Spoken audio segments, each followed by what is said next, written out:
Thank you, Tina. I'm my biggest fan in the front row. I like it. No, it's just going to be a little bit of a run through. Don't worry, James. I know you're still a fan. Bring it on. Bring it on. No.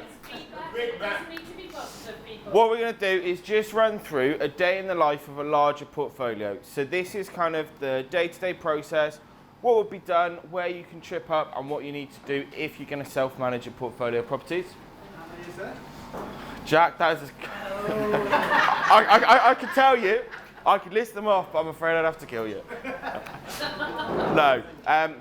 It's more than some, it's less than others, is what I would say. Such a politician, aren't you? She employs me, my friend. What am I going to do on Monday? No. So I'm going to start with what I think arguably is the most important thing and the biggest area you can mess up, which is viewings and keeping your voids down. Quite often people will overestimate this and not understand the difference of having a room empty for 3 weeks. That's 300 quid. If you have 3 rooms empty, that's £1,000 every single month, and it really can build up, and it's your cash flow. Susannah gets paid on the 1st of the month, and that means that she knows every month that money is coming in. We want to make sure that when a tenant gives in their notice, you immediately advertise. So a tenant gives you 1 month's notice, that gives you a month to get your advert up and get the viewings in. We try and do block viewing, so rather than me going and showing Jack on a Tuesday at 6 o'clock, coming back, then showing Dave on Monday at 5 p.m, and then Ross on Thursday at 4 p.m, I've just wasted 3 hours of my life. Because if the first two don't take it, well, I've spent 20 minutes driving there, 20 minutes showing them around, 20 minutes driving back. Whereas if I can show all 3 of them, one after the other, not only do they think, ah, shit, he's going to take it instead of me, they get a bit of competition. I have to make 2 journeys. So rather than doing 3 journeys, I've done it once in 1 day, done and dusted. It shows the other tenants that they're keen, and particularly when you're in a busy office. So you don't want to waste your time doing it. So like for us here, other than the flat in Glasgow, give or take traffic depending, it's about a 15 to 20 minute car ride away. So it just means anytime we need to quickly nip out to a property and go and see something, it's not taking us an hour to drive away. The biggest one for a viewing is to make sure you're on time. I know when you're viewing a house, for me personally, if the estate agent is late, I instantly get cross at them. It's just a little thing, but it's like, well, if you can't be bothered to show up on time, why should I give you my business? And instantly then you're on the back foot. Turn up on time. You really want to show that you're a professional organisation and that you will do the job properly. So to get the viewings, we advertise mainly, and the majority of our portfolio of the viewings, come from spare room and open rent. As soon as the notice is given, literally sometimes within the space of half an hour, we'll have the property advertised because you can save all your adverts. So we have an advert for every single room of every single HMO, and it will just be a case of clicking activate, and then it's up, it's live, and it's done. So open rent, they are much more efficient at the single let side of things rather than the rooms. So they advertise on places like Rightmove, Zoopla, Gumtree, and a few others. When a tenant inquires, I get all of their details. So rather than it just saying, Bob wants to see your house, it's Bob, this is his number, this is his email, this is his potential availability. So then we'll just get Michael, generally speaking, he'll call out every single person on the list and book them in.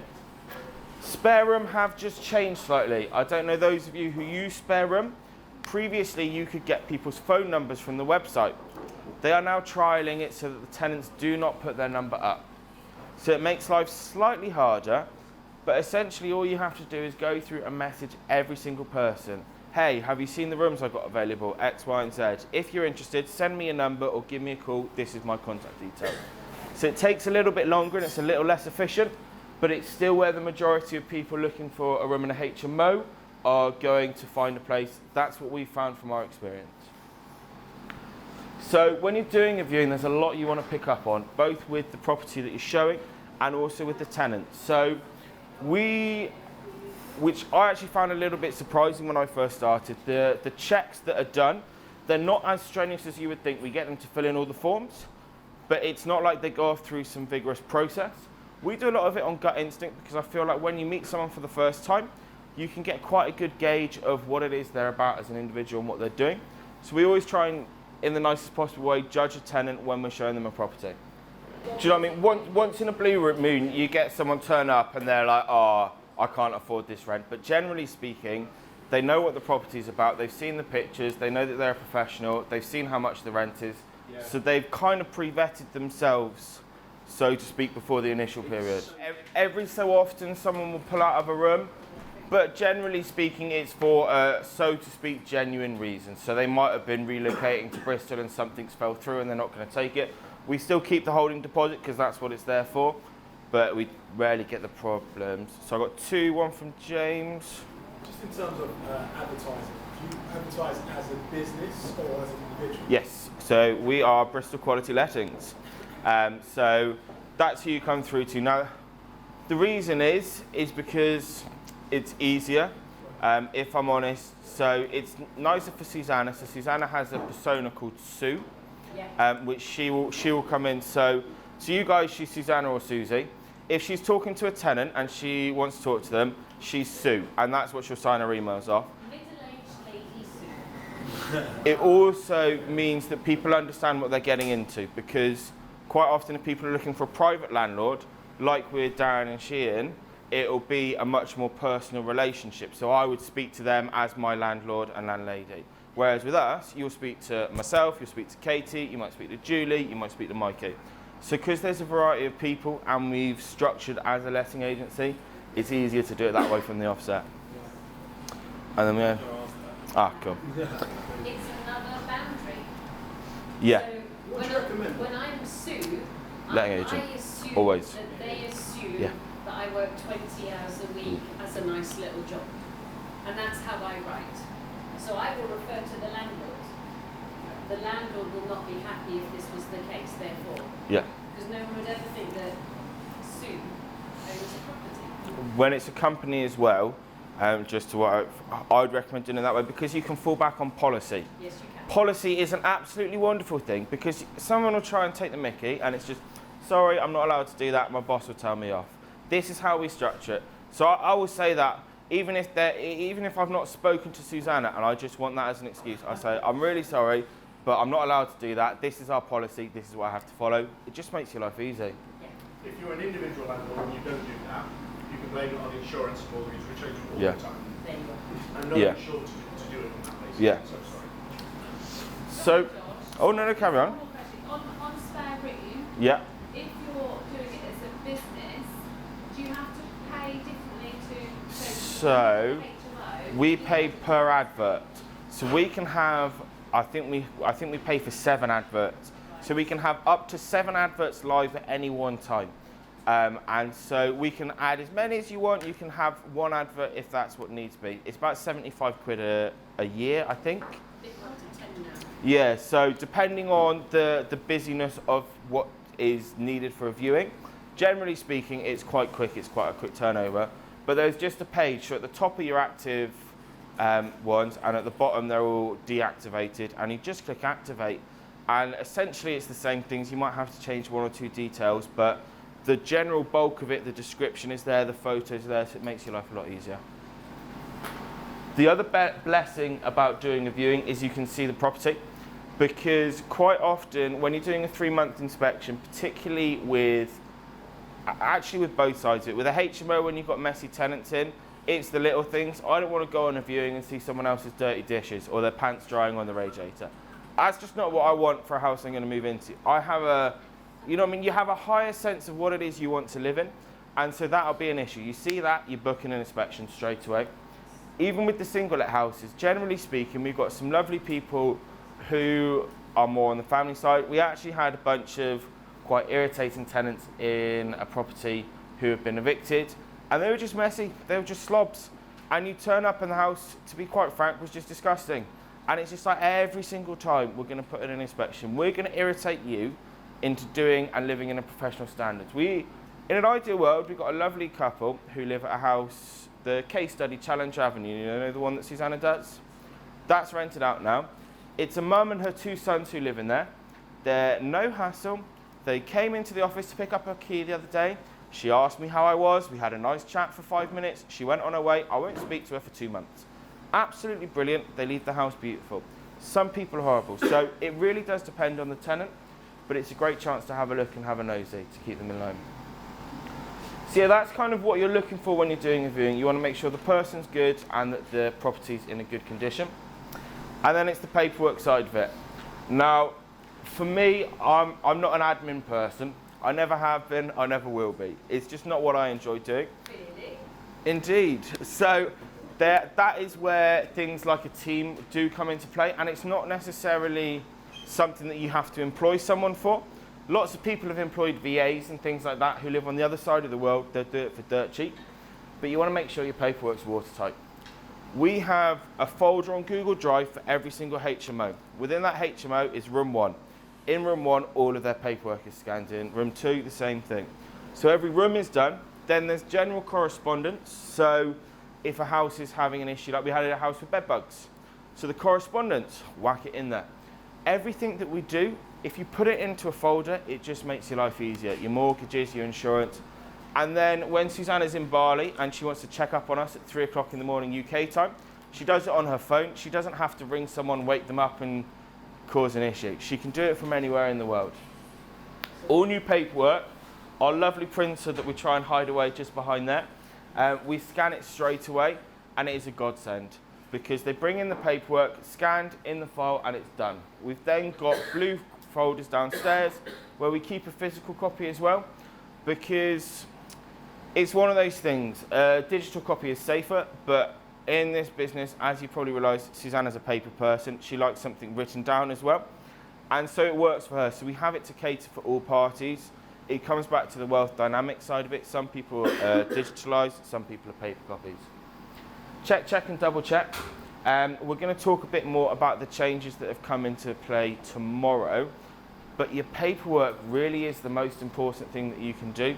Like Sheehan said, when you go to evict someone, if you haven't done your paperwork, you're basically stuck between a rock and a hard place. There's hardly anything that you can do, and you need to make sure that it's all done at the beginning. So that's where Katie in our office, she works solely in the lettings admin side of it, and she's absolutely brilliant at it. It's watertight, she's just kind of gets it done, and that's where you want to look at your strengths and your weaknesses, particularly in lettings. Bills, bills, bills. So there's a lot of cost involved when running a HMO, and utilities being poorly managed can not only be stressful, but it can be a real cost. So there's a few different things, and we like to look at it as a combination factor, because some things like TalkTalk, for example, they're the cheapest internet provider. Has anyone here ever tried to call up TalkTalk and sort an issue out with them? How was your experience? Yeah. So imagine if you've got yourself to a situation where you've got 10, 20, 30 properties, all on TalkTalk, all with different accounts. You have to spend, on average, 3 hours on the phone with them to sort out a problem. It is a nightmare.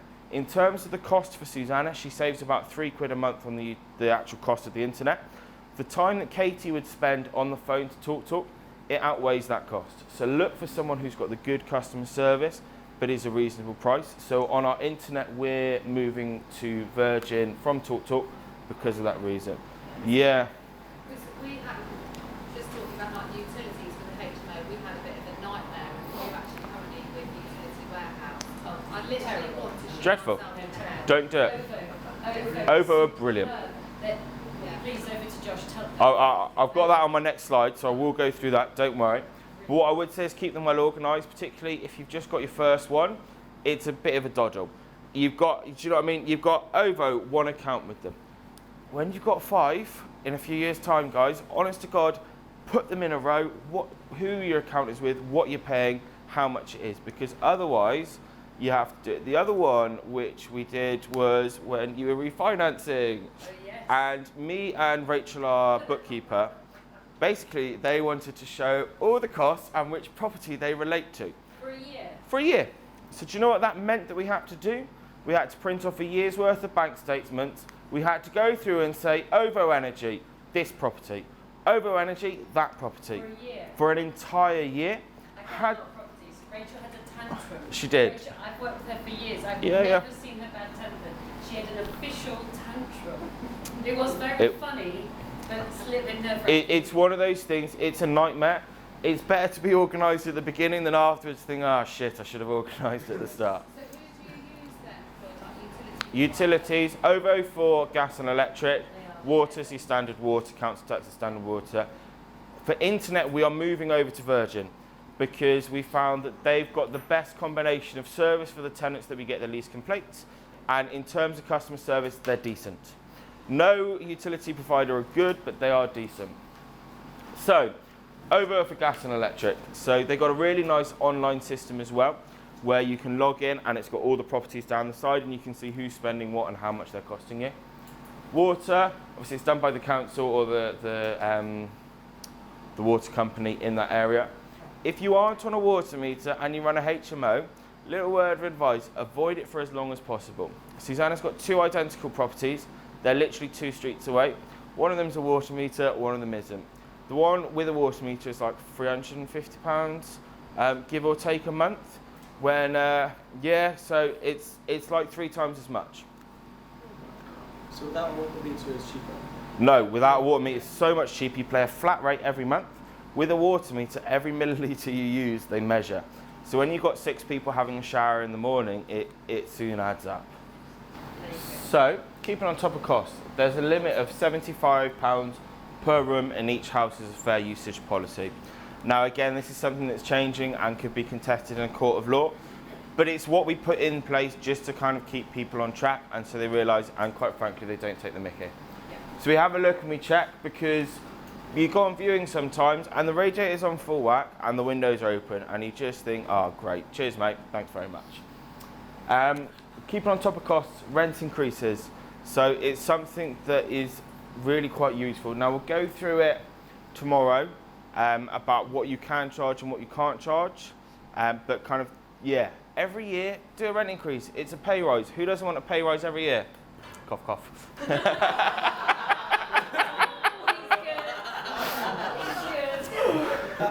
And then the next one to have a look.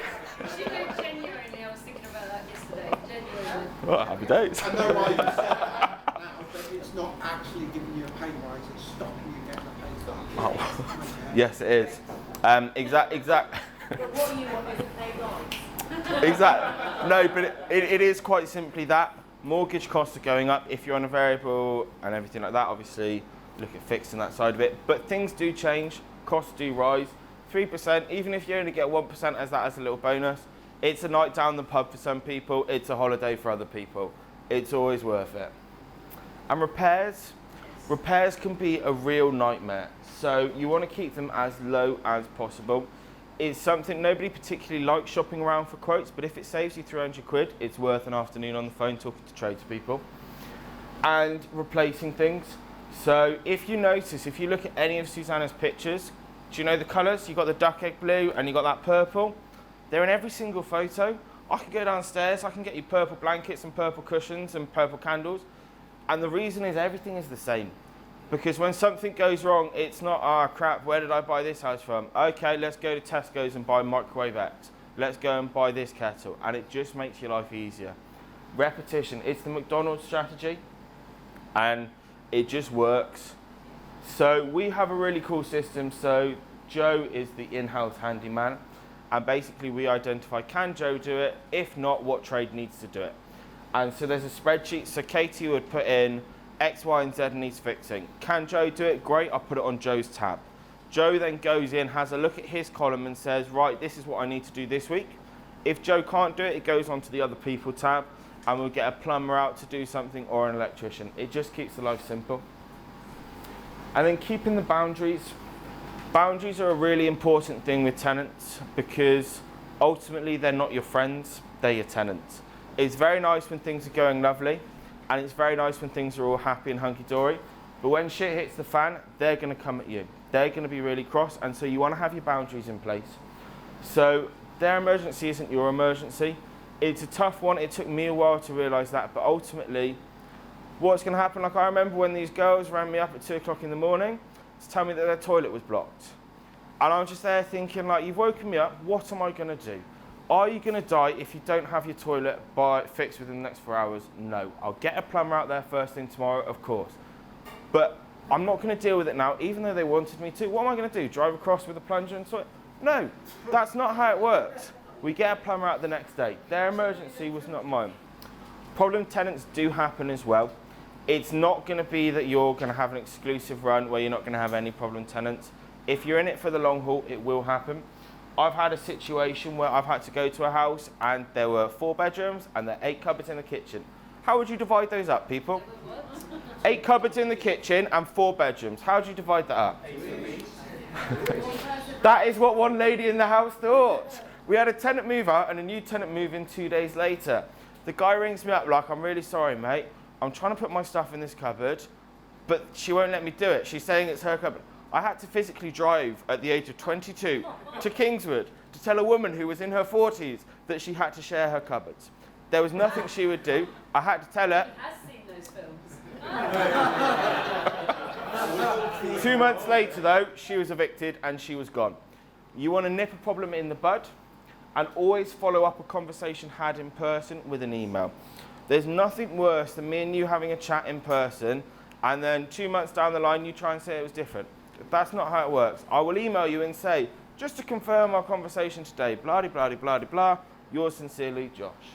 For me personally, my approach is always firm but fair. Yeah. If I felt what they were saying to me was reasonable and it wasn't taking the mickey, I would do that. And the other thing is you start to get an idea of what somebody's like as a tenant. If somebody doesn't pipe up for 2 years with any issues that aren't reasonable, and then they come to me and say, look, Josh, the mattress is a bit worn out that I'm living on. Can we get a new mattress? And I think actually, do you know what? The tenant before had that mattress as well. It's been 4 years. I would go to Susannah and say, do you know what? This is a really good tenant. If they've moved in and 2 weeks later they're telling me X, Y, and Z is wrong, they're a problem, nip it in the bud. If they're a tenant who actually, do you know what? They're not being unreasonable. They are putting in a fair request. I'll do it. That's my approach. Do whatever you're comfortable with, but always remember to be able to say no, because ultimately you have to stop at some point. House rules. You think it's obvious. You really do, but it's just the little courteous things. Some people have had a different upbringing to you. Some people don't understand that you should wash up after you've eaten. Some people don't understand that people don't like living in a messy environment. If you have them clear on the wall, you just refer to the house rules and it makes your life a lot easier. You can tell I love sharing information on property because it is what works. If you want more in-depth information, consider the mentoring program. If you hop onto our website, you can read all about it.